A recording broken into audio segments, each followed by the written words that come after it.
Our speaker today is Adam Leuenberg. He's the president and CEO of Postal Advocate, the only mail audit and recovery firm in the U.S. and Canada. We manage a portfolio of 182,000 pieces of mailing equipment and over 98,000 online postage users for the largest U.S. companies. Adam speaks and teaches nationally on mail savings and industry trends. He is a former industry co-chair of the Boston Postal Customer Council and Mail Systems Management Association. He is CMDSS and MDC certified. He is a featured writer for Mailing Systems Technology magazine, and he worked for one of the largest mailing vendors for over 17 years as the director of national sales for Presort tabletop inserters, addressing hardware, software, and green offerings. And he was one of the top 5 account managers nationally, working with some of the nation's largest accounts. Over to you, Adam. Michaela. So we get to talk about everyone's favorite thing, the rate increases that are happening. It just seems like it's inevitable, and they've been coming fast and furious over the last few years, and we're going to talk more about that. But the goal today, what we're going to cover is what rates are changing, how it impacts you, what do you need to do to make sure you're compliant with these rate changes. Throughout the entire presentation, we're going to talk about savings tips and our sort of thoughts about the USPS and what's happening. These new rates go into effect January 19th, 2025, which is a Sunday. They always go into effect on a Sunday. One of the main reasons we believe is so when Monday morning, when everyone comes into work, the rates are ready, downloaded into your equipment if needed, and you're all ready to go. We're going to cover the most common rate structures that are changing. There are going to be some other classes, more esoteric, that businesses aren't using every day. If you need information on any rate classes that we're not covering today, go to the USPS Postal Explorer website, which is at that address below, and you can get the information that you need. So let's talk about higher level view of what's going on at the post office. These are the mail volumes of the main mail classes. And you can see in 2010, there was 171 billion pieces of mail that were being processed by the Postal Service. In 2024, the numbers just came out for the year, there were 112 million. That's a huge decline. In the last 15 years, 35% decline. In the last 5 years, 13% decline. So I want to talk to you about in more detail what's actually happening in the postal system that's causing these changes. Where are these changes more specifically coming from? And give you a sense of where we see the future of the Postal Service going with these types of changes. So let's break out. So let's talk a little bit more detail. First class mail, which is what everybody hears about. It's the most common thing that everybody does in their offices, has gone from 78 million down to 78 billion to 44 billion. But that doesn't give the full story. That shows, basically in the last 5 years, a 16% decline. But if you want to look at the granularity of what's happening, there's a few classes of first class mail that make up the changes. There's letters, which is the most common piece, cards, flats, and then pre-sort. Pre-sort is anything that you're running through any sort of automation where you're giving to a pre-sort service to handle. So when you look at just in the last year, letters went down 9%, cards went down 12%, flats went down 9%, but things that went through pre-sort services, which is the highest volume segment, only went down 1.5%. So what's happening is, just in a nutshell, is the day-to-day mail volumes of companies, what you're all sending out, onesie, twosie pieces here and there, those volumes are going down at very drastic rates. And you can see letters have gone down 62% in the last 15 years, 30% in the last 5. But when you look at pre-sort, which is anything that's of high volume, if you're doing your invoices, your statements, your large correspondence that are going out, those volumes have actually gone down very small amounts. So when everyone talks about the post office imploding and mail is dead, you need to look at the fact that on the single piece items, those volumes are going to continue to go down at faster rates. But the higher volume mail streams, like your bills, your check, some checks, some statement processing, some communications you have to do, those volumes are staying relatively flat to very small decreases. When we look at marketing mail, which is, for advertising content, what we find is on an annualized basis, on normal years, the volumes go down typically very low amounts. There's usually large changes that happen in 2020 with COVID, 15% decrease. When we had prior to 2010, we had a recession. They went down huge volumes at those points. But overall, marketing mail volumes, besides like an anomaly in 2023, are staying relatively flat with small decreases because there aren't that many ways to reach people. And then shipping, which is what the post office considers the fastest growth segment of their space, in the last 15 years has gone up 127%. In the last 5 years, there were some slight decreases, but overall, this volume is growing. It grew 3% last year. And then periodicals, much fewer of us are getting magazines at our houses or things that would qualify for periodical rate, and that volume is going down by huge volumes, and we can expect that to continue. I just wanted to give you all a visibility to what's happening in the space so you can see that the changes are like these are inevitable. These trends are going to continue to the future. Mail's not dying. It's still going to happen. It's going to be this slow, methodical decline over the next, 30 years until basically someone mandates that companies have the authority to just stop mailing you things. Right now, you have to opt out of things to be not mailed to you. If that changes and we see regulations changing that, then mail volumes could go down much more drastically. So over the last, 3 years, we have had the largest postage increases in the history of the Postal Service. 30 to 64% increases on the letter classes of mail. And some of this is causing some of these decreases in mail volumes, is these huge increases.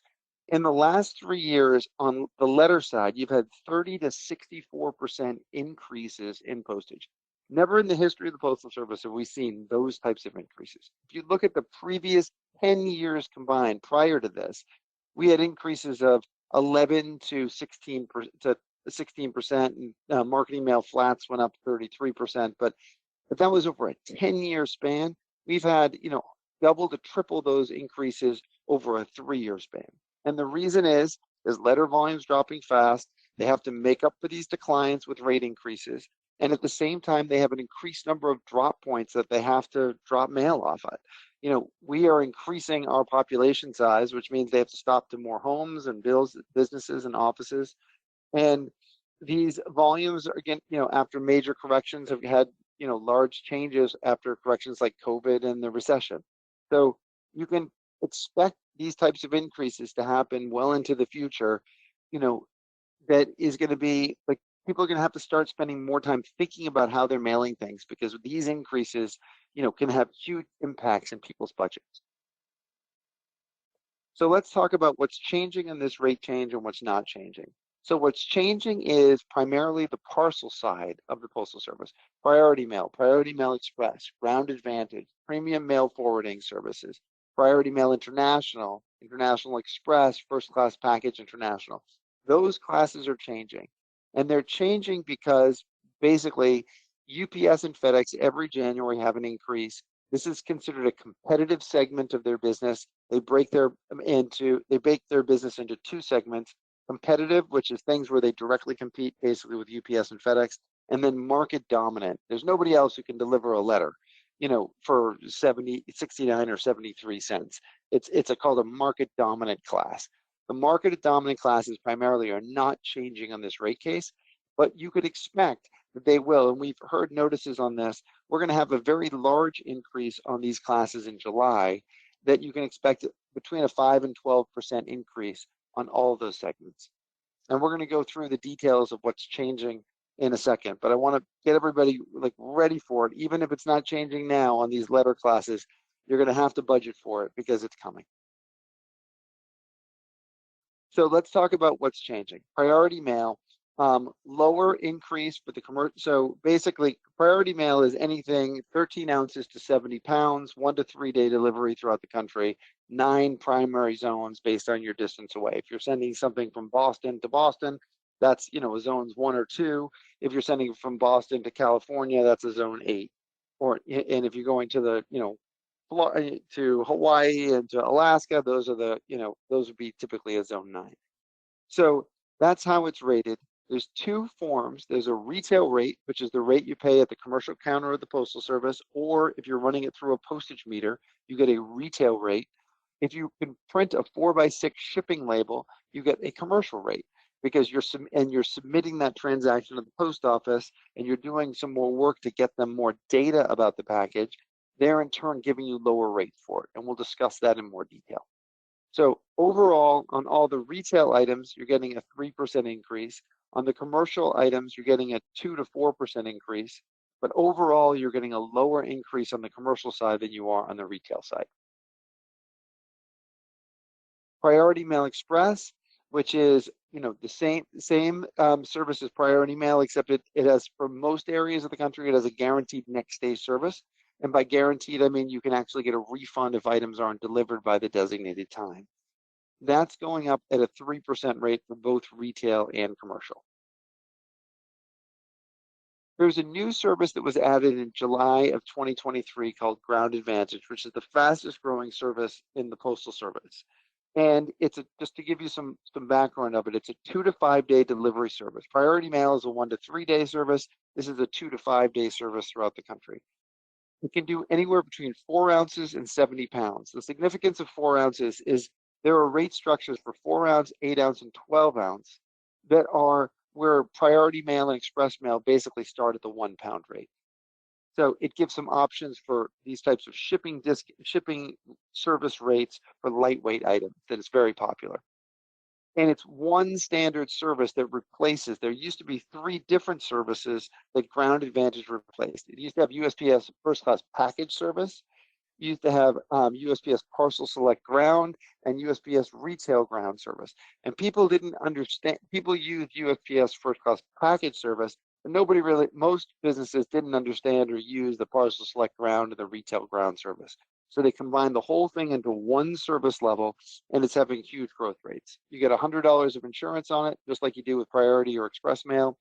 You can use a return service with it, and it saves up to 79% over Priority Mail rates, up to 20% savings for items 10 pounds or less.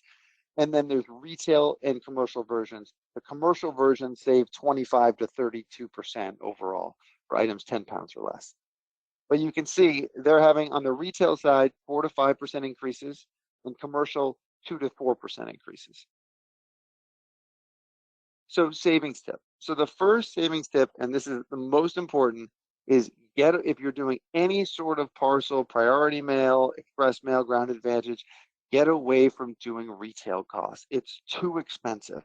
If you're just going to the post office to submit them, or you're running it through your postage meter just because you think it's easy or you don't have any other tools, there are online platforms that you can use from either your postage meter or online postage providers that can get you discounts. And if you look at these discounts, on Priority Mail, it's 12 to 27% based on the weight and the type that you're doing. Express Mail, 12 to 15%. Ground Advantage, 16 to 34%. I mean, huge discounts. The free services from the post office. So if you go to USPS.com and you process through Click and Ship, which is their free tool, you do not get the commercial rates. You get a retail rate. The post office is sort of making a statement that says that if you're using our free tools, you can pay the higher price. If you want to get a third-party application to do it, you can get the lower prices.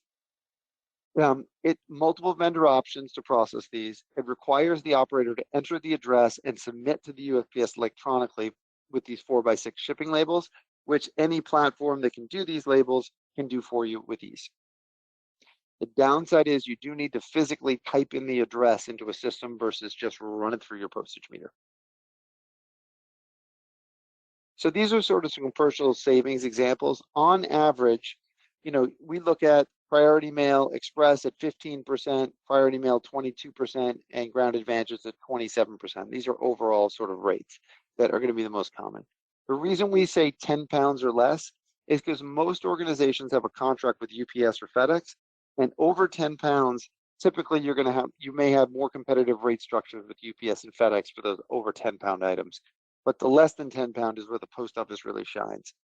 So you can see if you spend $1,000 a year on these services, you save $215, basically about 22% overall in the savings of these categories.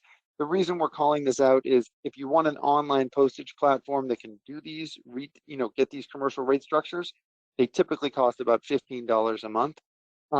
Sometimes a little bit more, but they're give or take around that. Some are included with your postage meter agreements.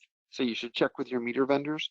And some vendors have additional negotiated discounts on top of these, where they have a negotiated service agreement with the Postal Service that are embedded in their platforms that give you an additional 10 to 40% discount over the commercial rates. So savings on top of the commercial rates you can get advantage of.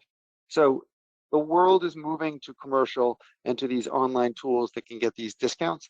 And if you're doing any sort of volume of this, I strongly recommend you move away from retail to commercial. Other savings tips.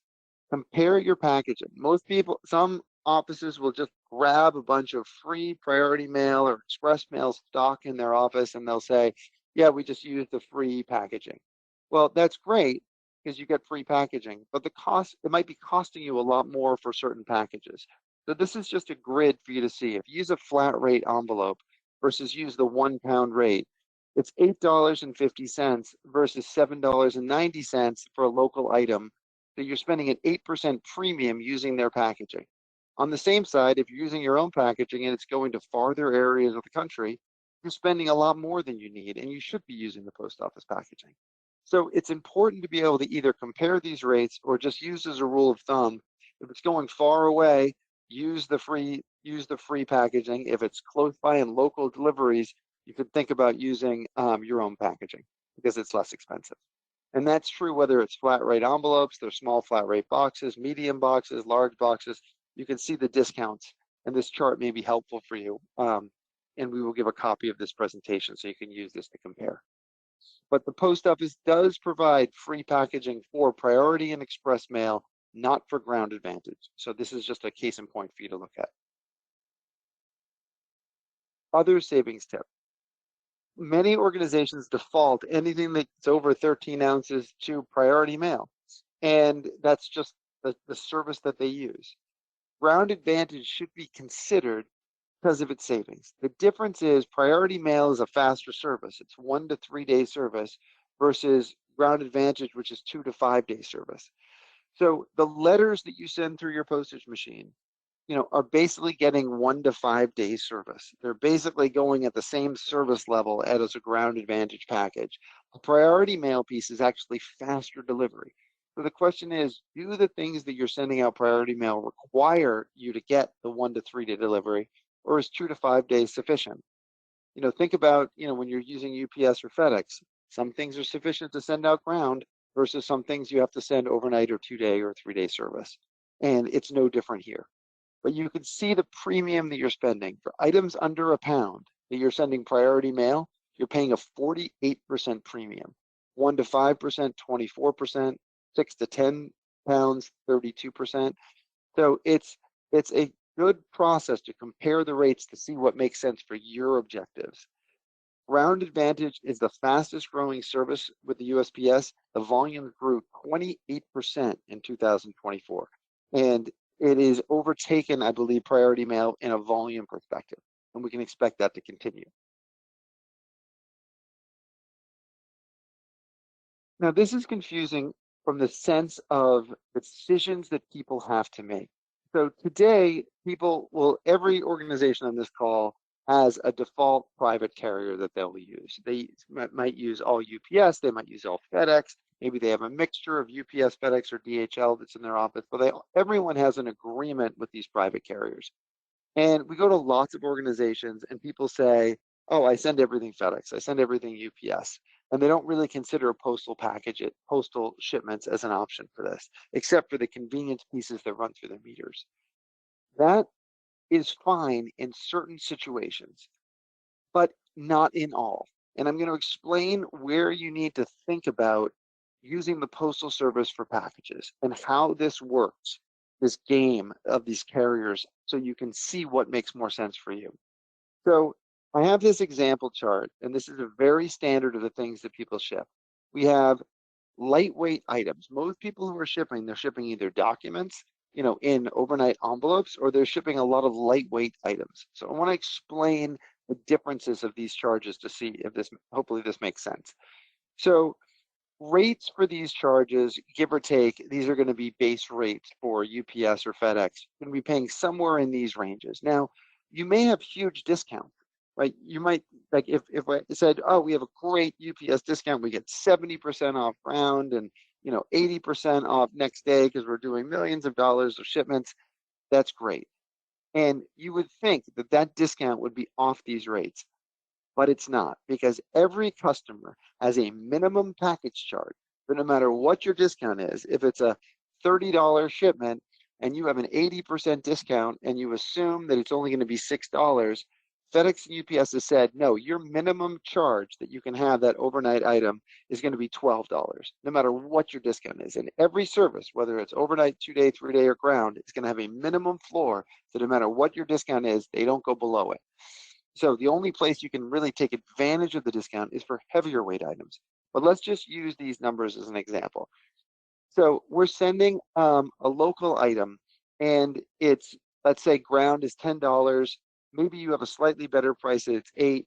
The post office is $7.64, and ground advantage, if you can live for like a little bit longer delivery, is $4.06. But with that UPS item or FedEx item, you're paying 14% fuel surcharges. You're spending $5 in residential fees. You're spending $4 to $7 in delivery area surcharges if it's going to a rural zip code, which is 61% of all zip codes. So the point is, you may be spending, if you're sending things to residents, you may be spending more in fees, fuel, residential, delivery area surcharges, than you're spending in the parcel costs, or more than the post office would be. And it can make using the private carriers for lightweight shipments significantly more expensive. And when we compare the cost, of the private carriers to the Postal Service wins all the time in residential shipments, in lightweight, less than 10 pounds to residents, and to anything going to a rural zip code. And rural just means less dense, because like I said, it makes up 61% of all zip codes. Not to mention fuel adds a significant factor. So we're not here to tell you that you shouldn't use UPS or FedEx. You just need a way to be able to compare the cost between the Postal Service and UPS and FedEx to be able to make the right decision for what makes sense for your organization. So our parcel savings recommendations are that prices are going to keep going up faster with the growth of the shipping space and a very limited number of suppliers. I mean, UPS and FedEx control 90% of the domestic private party shipping space. With DHL having a small component, Amazon doesn't have, Amazon ships more than probably UPS or FedEx, but they don't offer shipments unless you're shipping on their network, unless it's something you ordered on the Amazon network. That may change in the future, but right now, UPS and FedEx are these two players that control the majority of the space. There's way too many factors in calculating the shipping price to rely on just a free carrier provided solution that may not give you the right options. You need to compare rates side by side to make the best decision. You need to be able to compare the post office versus FedEx if that's your contract provider, and to see when items are going to get delivered. More people are working remotely in the future, and they're going to need tools to support their type of shipping that they're doing. There are new cloud-based tools are needed to support mailing and shipping needs, and a lot of these cloud-based tools are multi-carrier. So in one screen, you can compare the rate structures of multiple carriers and service levels to see what's right for when you need the item to get there. Some of these tools can generate postage stamps at the same place, because sometimes people just send them FedEx or UPS because they don't have a better option in their office. And these platforms can send 69 cents, excuse me, as opposed to needing something to go for $4 or $10. There are enterprise versions available to manage all users on one platform, and all these solutions create efficiencies and savings. So we recommend looking at these types of multi-carrier systems to see, will they save you money and streamline your operations? And to help pay for these, what we find is 80% of all the postage meters in the United States spend less than $300 a month. And these online platforms can replace those postage meters and be significantly less expensive and give you options to these rate structures and rate comparisons. Other rates that are changing: international. First class mail international, letter, flat, and postcard, no change there. First class mail package international for retail is going up 6%. Priority mail retail is going up For the flat rate items, 4%. For items 1 to 10 pounds, which is the most common, are going up 5%. Priority Mail Express is going up. The flat rate are going up 5%. 1 to 10 pounds are going up 6%. Typically, at the 0% increases, Canada's having very low increases on this rate increase, but as things go farther away, the rate increases get much higher. Premium forwarding service. This is a growing segment. A lot of organizations, whether they get mail at different offices, or if you close an office, you may want your mail permanently, like temporarily or permanently forwarded to a different address. The post office has a service called Premium Mail Forwarding, which basically you sign up for, and then once a week or at designated intervals, you can have like trays of mail collected and sent forwarded to a specific address. The cost of these services has gone up about 6%, but if you're using it, we wanted you to know about it because 6% is, a decent increase. If you're not and you need forwarding advice, or you think this might be something helpful, let us know. We're happy to help give you some information on this service. So even though first class mail, which is probably the most common thing most of you are doing in your offices, isn't changing, I thought it would be helpful to at least go over some saving strategies that may help in this area. So the way you save money on first class mail, letters, and flats are these. These are your options. Using a postage meter saves 4 cents on letters. So it goes from 73 cents to 69 cents just by having a postage meter or an online postage solution. If you're doing mailings of over 500 pieces or have one-time mailings of over 1,000, consider using a pre-sort service because you get rates that go down to 62 too. And that can work for up to 3 ounces of mail. So an item like this 3-ounce newsletter that's $1.25 to run through your postage meter could go down to 62 cents through a pre-sort service. If you have enough mail, and we're typically talking about people who have large enough mailings where the specific mailings are over like 3,000 to 5,000 pieces or more per month, consider having software to automate it yourself in-house. And then you get rates of 54.5 to 62.2. Pre-sort and automation rates go up to 3.5 ounces, so you get to really capitalize on that. You don't have to pay for the extra ounce rates, and you can convert items that you were sending as flats at much higher rates to letters, by using pre-sort or automation. Flats and postcards have the same automation rate schedules as letters, so if you're doing a lot of flats or parcels, you can use pre-sort services or automate those yourself. And if you have generic mailings, things that you're doing where everyone's getting the same piece, like everyone's getting the same basic document, it's not considered personalized in correspondence, like a check or a statement, you can consider moving it from first class to marketing mail. And those rates go, from down to 34.5 cents. If you're a nonprofit, down to 17 cents. So these are the primary ways people reduce costs, by moving their mail from that single piece to one of these different automation levels to drive cost savings. So for this rate change, what do you need to do? If you have a mail machine, make sure you download the new rates before January 19th, 2025. Most newer systems will automatically do that for you because they're constantly connected. Some of the older style systems may not have that automatic download. If you have questions, go to your mailing vendor. They all have resource pages that you can use to go through it. We'll have a rate comparison guide that we will make available on our website that you can download. And if you have questions on any other mail classes, you can go to the Postal Explorer website for more information. So we're here as a resource for you, anything mail oriented. Our vision for our clients is we help our clients manage the enterprise mail spends, which is everything that touches a company, whether it's their mail equipment and their postage that goes to their offices, their expedited documents and parcels that they're sending out, any print and production. And that print and production may be you have an in-house production facility that does a lot of mail that could use, looking at mail discounts and automation. Most mail in this category is outsourced to third parties, like outsourced print mail houses, pre-sort services. And the issue is that there often isn't the level of visibility to that spend to make sure that it's being optimized. So we can drive through that and make sure that it's being properly managed. Postal accounts, a lot of mail's not processed through meters. It's done through permit accounts, where you're putting an indicia on the, like a pre-printed indicia on the envelope, whether it's for first class marketing mail packages, whether it's for business reply mail, whether it's PO boxes. There are these relationships with the Postal Service that are managed directly with your organization, and that often is confusing and fragmented. We pull all this data together and we put it into an enterprise platform, look for savings from it, and then drive initiatives around savings for our clients to make sure this process, this category gets managed. And that's how we're driving such large savings for our customers, is by physically managing 100% of the mail spends that are going through an organization. Our clients are every type of organization, doesn't make any difference to us. Our sweet spot is organizations that have lots of different locations or disparate mail spends. Probably our biggest verticals are in healthcare and financial services, including insurance and banking.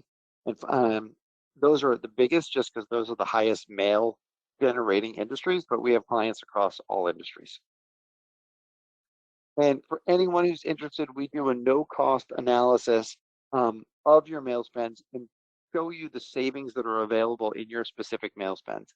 We'll create an inventory of all the mail equipment throughout the US that you have in your offices, and that includes the contract terms, costs, postage spends, vendor fees. So we have full visibility to all the spends that are going, postage being the biggest area. We provide visibility to all the USPS accounts that you have. Most of the time, PO boxes, permits, they're managed by multiple different people throughout an organization for specific projects, often without any sort of central visibility. We can compare your USPS, FedEx, UPS, and DHL rates and make sure that people are properly rate shopping and optimizing that category. We'll develop a mail optimization plan that includes a right-sized way to reduce cost on mail equipment that reduces cost by over 50%. Information about how online platforms can better support your users and give you postage discounts. USPS and third-party mail savings analysis are looking at all the permits that you're doing to see if there's savings there, all the outsourcers that you're using, and then a process plan of how we could manage the oversight on this. The analysis typically takes 30 days. It's a very simple process from the client side. They sign a letter of authority that allows us to review your mailing spends. If you have any mail reports, most companies really don't, to be honest. So then we ask for an accounts payable export to these vendor names, and these are the most common vendor names that make up a good chunk of the industry.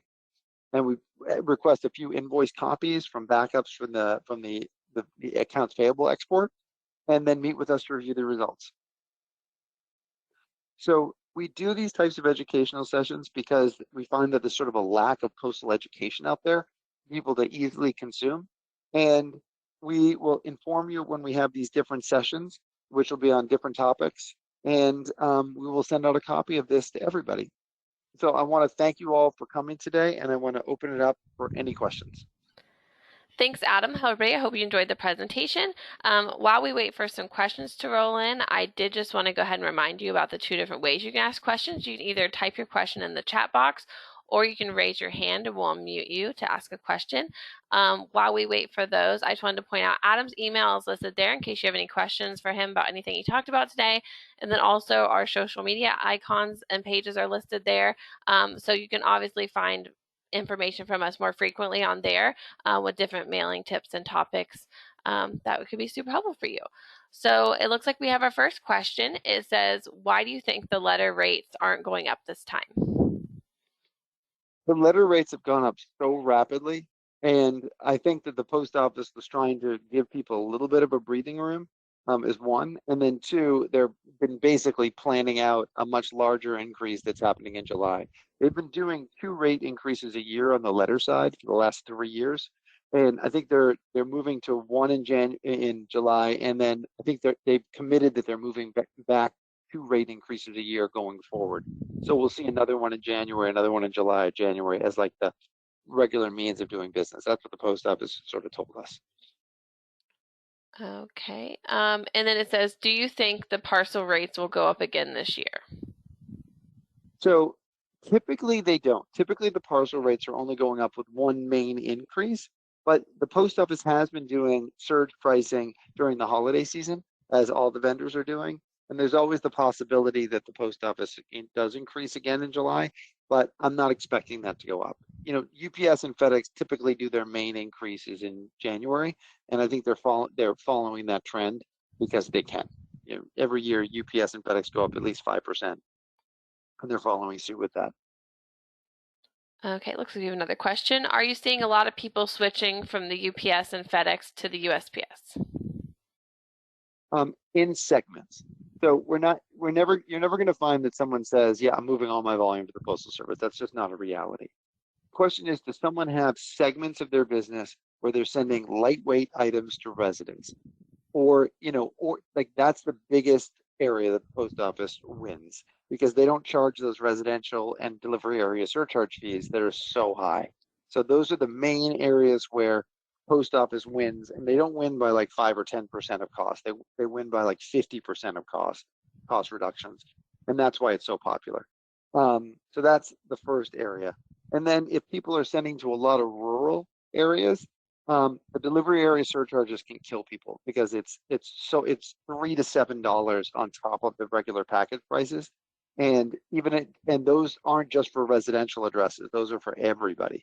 If you're in one of those zip codes, and that can really hurt. So those are sort of pockets where the post office wins. Lightweight item, and then if the only other area is if you have things under a pound, and under a pound, the post office, through their Ground Advantage plan, as an example, has $4 rates that the basically UPS and FedEx just can't compete with. Okay, and we have another question. It says, do you think that UPS and FedEx are going to extend their peak season surcharges? I think they're going to be doing the peak season surcharges every year. I think, and if you look at the time frame that the peak season surcharges is, it seems to be elongating. It's like from the beginning of October. We all think peak season is holidays, right? But we're not all doing that much shipping for the holidays in October. But they've elongated their season to be able to generate more revenue. So I think we can expect that to continue every year. I just don't think, I think they're going to use that as an additional bump that they'll get in those periods that doesn't seem like a main increase, but to keep doing that every year as a standard process. Okay, well, if there are no further questions, I would like to thank everybody for joining us today. Please fill out the survey that will appear at the conclusion of the webinar, and be sure to check out our social media pages to find helpful information from us on a more frequent basis. And I hope you have a great rest of your day.